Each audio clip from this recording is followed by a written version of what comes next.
everyone, my name's Natissa and welcome back to You Can Grow Too.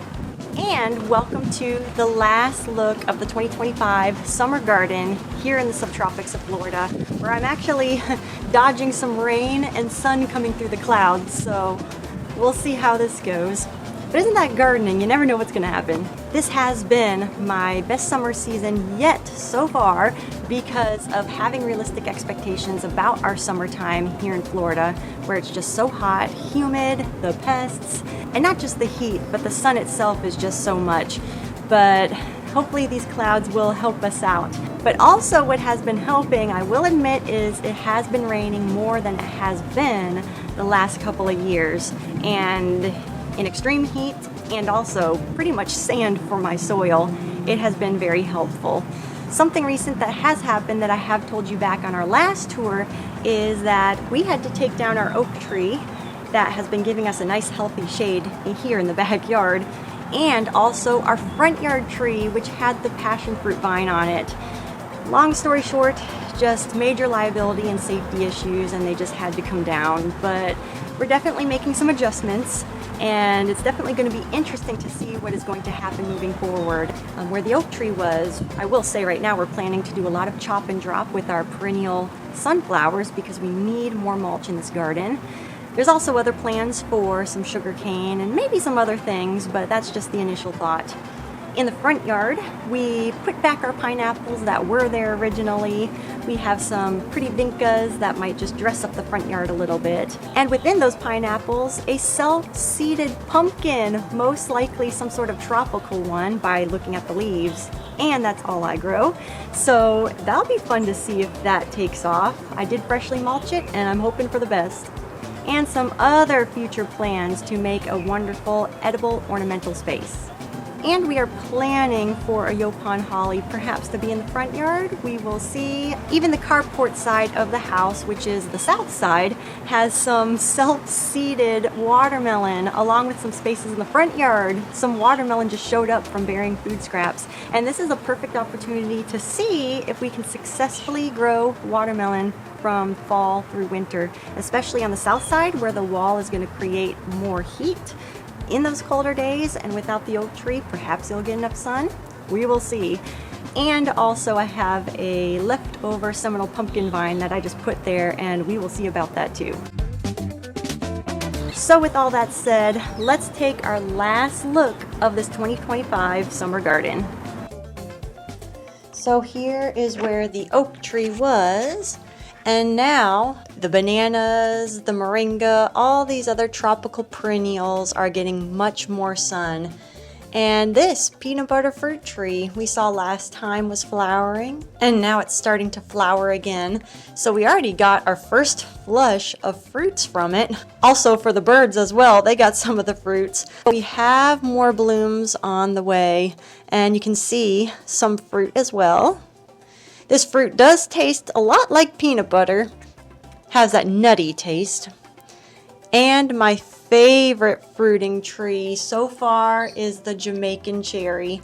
A lot of fruits in there, a lot of flowers with more fruits to come. Every day I go check, and just about every day I get a few fruits. Tastes like cotton candy. If I hadn't said it already, a lot of people do call it the cotton candy fruit tree or cotton candy berry. People also call it the strawberry tree, but there's another fruiting tree called that. So Jamaican cherry doing very well. And more of our bananas, and I did harvest our best bunch of bananas so far. And it's looking good. We actually have another banana flower forming. And our sugar cane, liking the extra sunlight and rain. And we're hoping to do, like I said, another sugar cane patch. We really enjoy making our sugar cane syrup. And in this first, what I call Titanic bed, we do have possibly our last peanuts growing in here. I did have this bed full of peanuts, and I didn't realize sweet potatoes, the perennial sweet potatoes, were really starting to grow out of that bed. So we're gonna find out what happens. But this is a sweet potato flower. Apparently not all places seem to be able to see them, but in my climate where sweet potatoes are perennial, I do see the flowers every year. and I hear that means the tubers are setting. Oh, look at this archway. Oh, so beautiful. We're going to be taking a look at that in a moment. But first, I want to show you this mulberry. We used to have this growing in a container next to the house, and we finally got it planted in ground. I do have to mulch it. Well, actually, I did mulch it just the other day, and it is very happy that I did that. We also have new growth, perhaps because it is now in ground, and it seems to be very happy. You can continually cut this back and more growth comes out, and that means more berries. Here is our edible air potato. My goodness, looking beautiful. It wasn't looking good for a while when we had 2 weeks of no rain, but we've had some more rain since, and it is just spreading out. I have 3 plants planted in this archway. It is their first year of growth, and look at the beautiful leaves. Oh my goodness. And if you look at the top, hopefully you can see we do have some of the aerial roots that are growing, the aerial tubers, and they are edible. And you can also take these and plant them in the ground and start a whole new plant from them.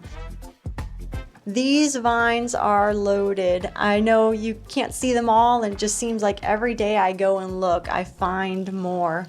Those are little ones that you are seeing, but the first ones you saw are actually quite large. But so many of them.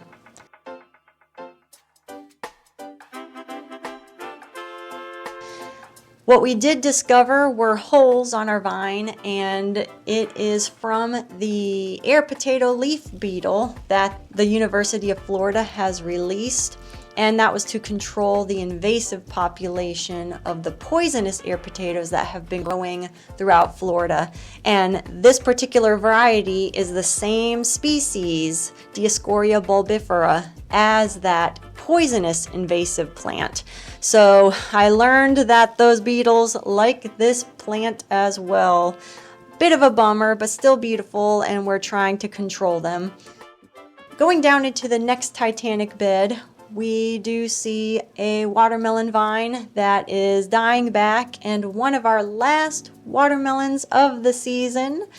I did harvest it after this tour, not too long after it, and it was one of the best watermelons we had this year. And another watermelon forming. We will see about that. The vine is not looking too good. I mean, we'll just see. No matter what, this has been a wonderful watermelon year, and that vine was a definite contributor to that. And this is a self-seeded melon plant, because I buried some food scraps here. And melons, I have a hard time growing them because of the caterpillars, and I'm not really tending to it. But we'll see. Wouldn't that be funny if we get some?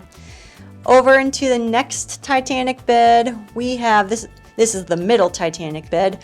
We have a Cubanelle pepper, a very good variety to grow here in the deep south.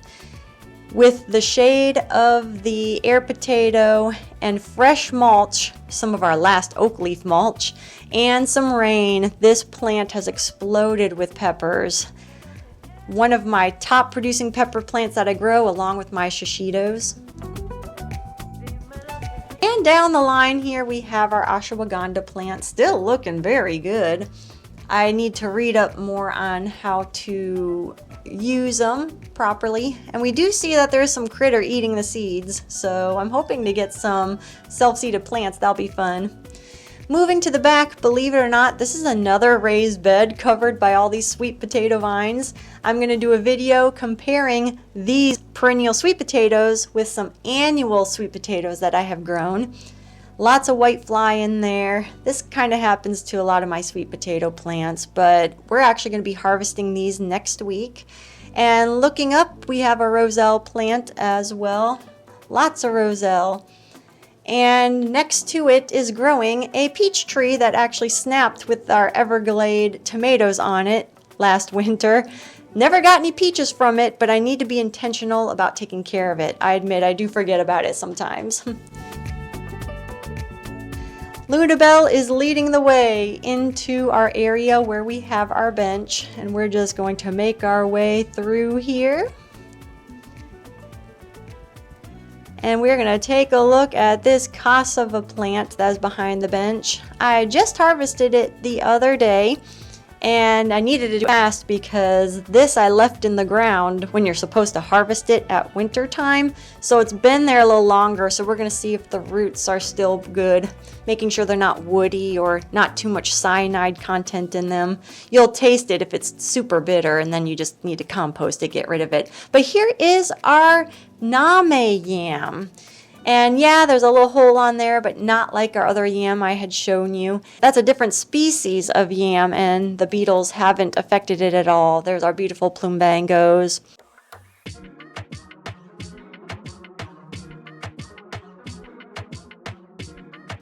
And down from that bed that I showed you with the sweet potatoes, the vines have gotten all the way to the bench. I don't think I've ever seen that all the years I've grown the sweet potatoes in that bed. And another cassava, always growing those around, a nice tropical root crop. And below we have another plumbango cutting, and that is looking much better than before. And papayas, planted too close together. The one on the right is the one we looked at in the last tour. I was just trying to rescue our papayas with the trees coming down. Down here, some of our first fall plantings. This is a bitter melon. I think it's called Green Top, an earlier producing variety. And I also have a white variety down amongst the vincas, getting some nice shade. And actually now looking outside, it is poking through the vincas, and it's looking really good. And down below on the ground, we have our sunshine mimosas, and they give out beautiful flowers in the morning. But it is a ground cover. Well, there's a lot of grass in the way right there with all the rain, but it is a nice ground cover for adding nitrogen to the soil. And I've heard that the root system goes way, way super deep, so that's something to think about when you plant it. And we're going to make our way out of here.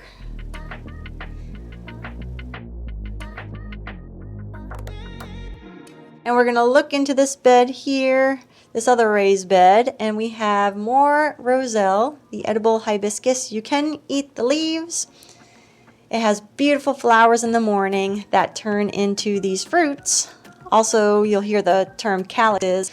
There's a big seed pod in the middle, but you can peel apart the little, what I call crispy petals, and turn that into jam and tea. It's very beautiful, very beautiful.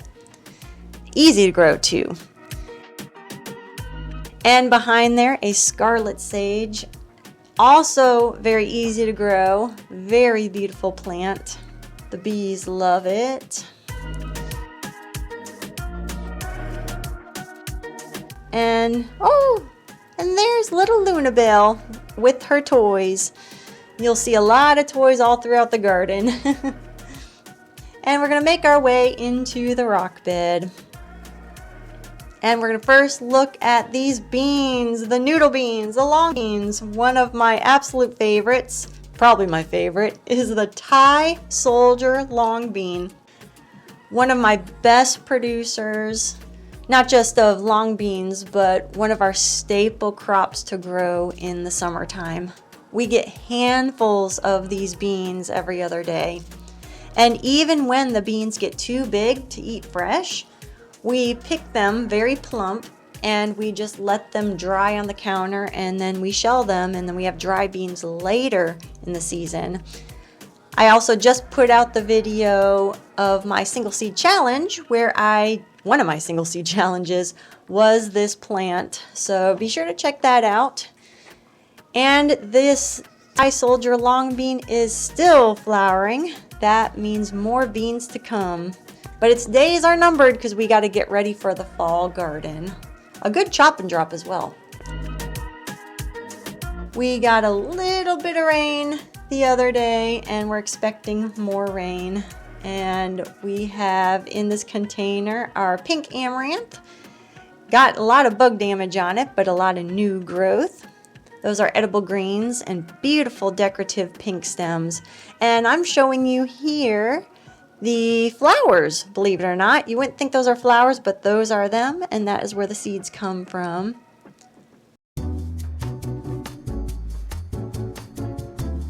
And lemongrass, we use that for chop and drop all around the garden. More papayas. We discovered we like green papayas, and I'll be talking about that later. Down here, some self-seeded callaloo amaranth, another edible green. I will be harvesting that today. Sometimes feels like a waste when you see a little plant growing, but it was self-seeded, and sometimes that's the best use for them. Passing up this lemongrass, more self-seeded callaloo amaranth, and we are looking down at what we had just built. Here's the extension of the rock bed, and what you are looking at right now is where I had the growing in nothing but sand video, and we just had it run from the original rock bed right through it. And here are some turmerics and gingers. Not really where I'd want them planted, but sometimes you just got to get things in the ground. More papaya. We've been popping them all around this rock bed in order to create a sort of oasis. And here you'll see we put in some metal posts. And these metal posts are going to be holding a hammock so we can relax in the middle of the garden and hopefully have the papayas around us casting some shade and other things as well.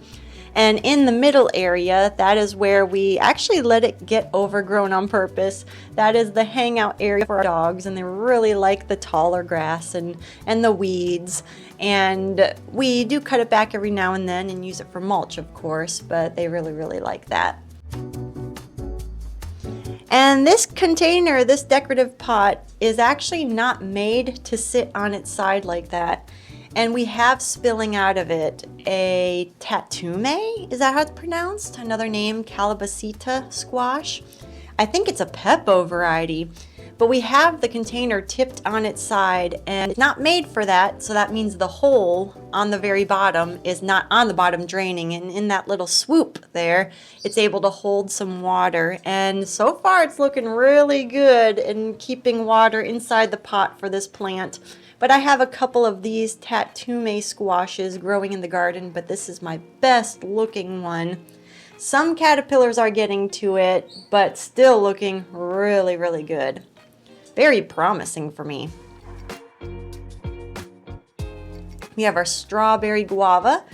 Now that the oak tree is down, it is getting more sunlight. So hopefully we'll be seeing some fruit at some point. I did get it a couple years back as a very small plant, so maybe it hasn't been fruiting because of it being a young age. We'll see. But here's the entranceway into the hammock zone. And I like to go in and take a look at what is self-seeding every now and then. And that is another callaloo amaranth. And I did have a tomato and an Ethiopian kale back there. But next to the strawberry guava area, we have our yerba mate. And this is another caffeine plant. We'll see, it looks like it has new growth. We'll see if we will keep it around. We are just kind of seeing what it will do. Hopefully provide us some shade. We have our Yopon holly that will be in the front yard, and that is a native caffeine plant. So we'll see, we'll maybe compare the two. In this little wishing well, we got our Lagos spinach, a type of celosia, an edible green. It is not looking its best, but you'll see that it is flowering. So it is probably putting all its energy into creating the seeds. And I also had a cucumber plant that I tried there, and I admit it's kind of further away from my other ones. Haven't been really taking care of it, would forget about it. But maybe next year try that tatume squash there since it's doing so well in the garden. This is a conkerberry, and it is doing very, very well considering that the oak tree came down. I even took away the lemongrass, so it was getting a lot of protective shade, and it is just green and beautiful, and I'm excited for it. And this is an in-ground cucumber plant. I was giving it a shot again. I have a harder time growing it in-ground. I feel like I'm better at keeping moisture in a container, believe it or not, and keeping nutrition in there for a cucumber.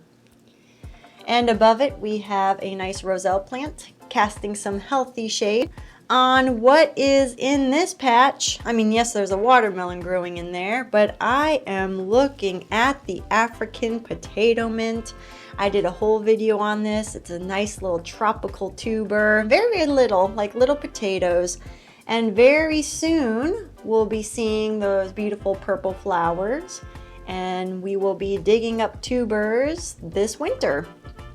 My dog Lunabelle, when she was a puppy, she used that as a little potty zone, so I couldn't harvest it last year. So we're hoping to have a lot of tubers to harvest this year.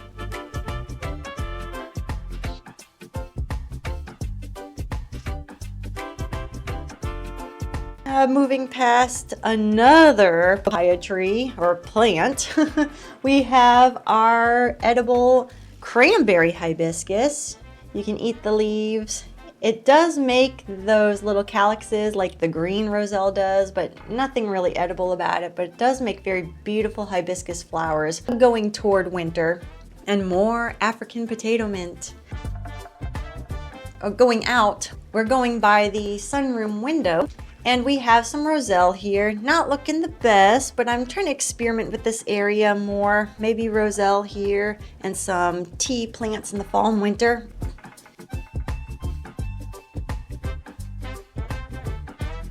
And here's little Lunabelle. She's digging a hole. She knows I got her, but she's loving her life in the garden. And coming back in the rock bed, we do have a pigeon pea. This is growing very tall, and it is now taller than me. Very soon we'll be seeing its yellow blooms, maybe by the next tour, and then it'll make its seed pods, and I think I harvest them toward the end of winter.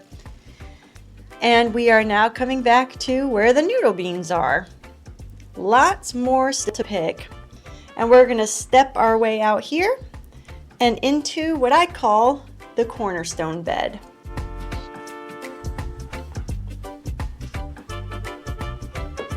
And in this bed we have another pigeon pea, and we've been planting things like this around that love the sun for pockets of shade, being we don't have that oak tree anymore. And along the back of this entire cornerstone bed we do have cassava. That is the tropical root crop, and I've been getting mites on these plants, and they've been really messing with the leaves and killing back the plant. So we'll see what happens with that over time. But we have a beautiful vinca. It's actually a nice pink vinca. It doesn't look like it on camera. More roselle. These are blooms going to be happening. This has actually been growing in more shade than I expected because of the moringa that we will be seeing very shortly. But it's still flowering, so we will see. We did have watermelon growing in this bed. All the watermelon were splitting. One has rotted, but we do have perennial sweet potatoes that have taken its place and is actually looking pretty good. So I'm excited to see what's going to happen with that. We'll be harvesting those super soon. And in this little flower pot, I do have some papayas. Of course, this is not a great place to plant them. This is just a holding spot. And that's something to think about in gardening, is just having a holding spot for some of your plants. And this I have to talk about. These are lettuces that have gone to seed. And these lettuces were self-seeded late spring. And I was harvesting lettuce like a week away from summer, and the lettuces still tasted good. So we're going to be pushing our lettuce growing time this winter. And down here, a very successful basil plant. This is cardinal basil. Those look like the flowers, but those are actually the leaves at the top, and the flowers come out of them. And this is lasting so long, so lush, green and wonderful. My other green common basil are already gone. My purple basil is gone as well, and that was always my best grower, but I'm going to try cardinal basil again.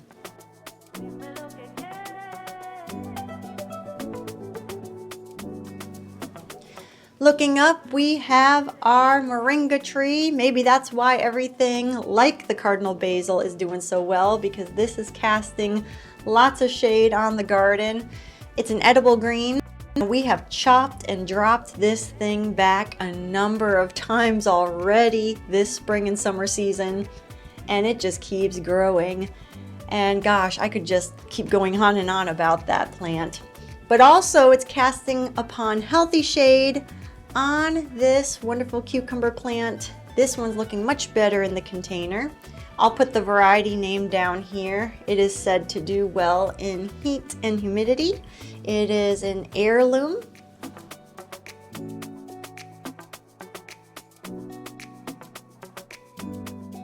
We're gonna go back into this area behind the cornerstone bed and along the back fence. Little overgrown here. There's some critters flying around, but we're gonna make it through. And there's those perennial sweet potatoes we were looking at in the bed. And here we are looking at the back of the fence. And this is the first time I am seeing this as I'm filming. It is my wing bean, and I thought they were gone because we had 2 weeks of no rain in 90-degree weather, sandy soil. And gosh, they need a lot of water and good soil, and I didn't have neither for a while, but it looks like it's coming back. I thought it was dead, but it's not lush, it's not growing vigorously. It should be a bigger plant by now, but they do form tubers, and we'll see if it had enough energy to do at least that. And this is another plant here, not looking as good, but again, I'm just hoping maybe for a little tuber, maybe it'll come back. I'm still going to try next year because I have better plans as I learn how to grow the wing bean. But this is a cuckoozy gourd. Some people call it cucooza. I've also heard it the New Guinea bean, but it's a type of gourd. And I've tried this before and didn't do too well, but this has so far been the best season yet. I planted it in May, just as the rains were starting to come in, and I did have to take care of it, at first just to keep the ground moist, but it just keeps looking like it's struggling with the leaves, and then it just sends so many branches, strong, healthy looking branches out and just vining everywhere.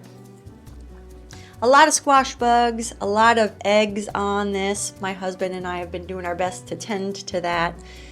But I see some male blossoms, but no females yet, but I'm still hopeful about it.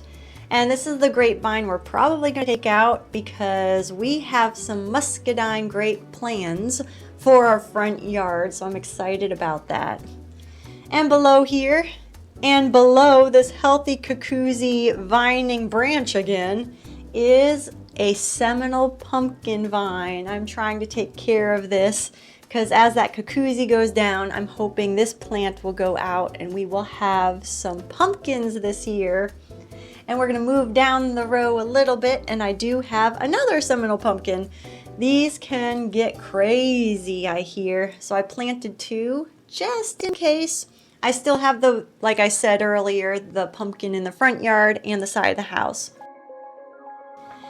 And now we're gonna make our way out of the cornerstone bed, and here is a beautiful lantana plant. The first bloom I have seen in a long while, and I'm hoping to see more. Amongst the tried and true vincas as always, and our beautiful plumerias, which will be dying back very soon. You can actually see it starting. Those will be just like sticks out of the ground when winter comes. But it is protecting another cucumber plant. This is a hybrid variety I actually got as free seed. And it actually seems, it just seems like a stronger plant. So I'm really excited to see how it's gonna go. And today I hand pollinated my first fruit, so we'll see if it took. And here It is one of my favorite varieties of cucumber, the Poinsett 76, but I should have learned my lesson before because next to it in this container is growing an Egyptian spinach, sharing the container, and yeah, the cucumber's not growing well, but the Egyptian spinach is. And we have more of our Cuban oregano all up the back fence. And within all of this, we do have a loofah plant. It's hard to see because it's kind of dying back. I'm trying to step in there so you can get a good look at it. Well, at least there's the remnants of it, of that flower, but we did harvest the fruit. And I thought that was gone as well. But I did find some new growth. Yeah, the vine is not looking good at all, being eaten back by the caterpillars. But we do have some new growth right here. So I'm very hopeful for at least a couple more. I know they say it grows well here in Florida, but I've always had a difficult time. I might get a couple fruits, but maybe I just need to change the location. But, you know, still gonna keep trying. And another papaya, along with another pigeon pea. And this area of the garden is by my back door, and it actually gets very hot and dry, so we're still experimenting. And there's another Seminole pumpkin, by the way, but that did not work out. And another Name yam. And here is some long grass, and that is a welcome sight for me to see because that is mulch when we cut our lawn, so I'm happy for that. And I'm also happy for this beautiful ube yam. It is a purple yam, so beautiful. I would love to get back in here and show you everything growing in there, the arrowroot, the cassava, the other beautiful things growing, but there's actually a huge spider living in there, so I'm gonna stand back. But here is some of the beautiful vines of that ube yam, the purpling, just gorgeous.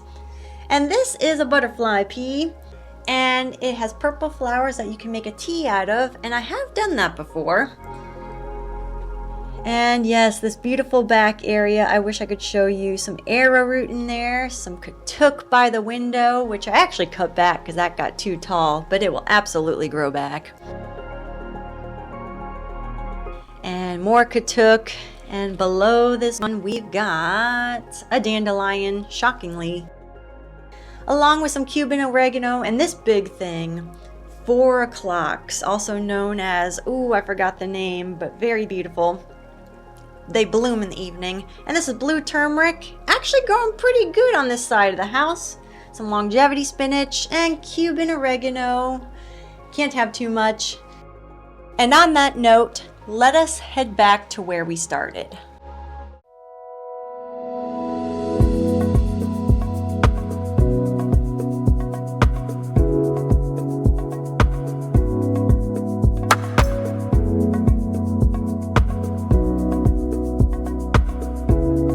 Hope you enjoyed this last look at the summer garden, and like I said, it has been so far the best summer season yet, and thanks to the rain that does help, but more importantly the realistic expectations. I can't stress that enough. It may still be summer, but we are already getting ready for fall. I have the fall seedlings started. I have more to plant. So I'm gonna get busy with that. And I hope you join me on those tours and all those videos that are coming soon. Thank you for watching, and I'll see you in the next one.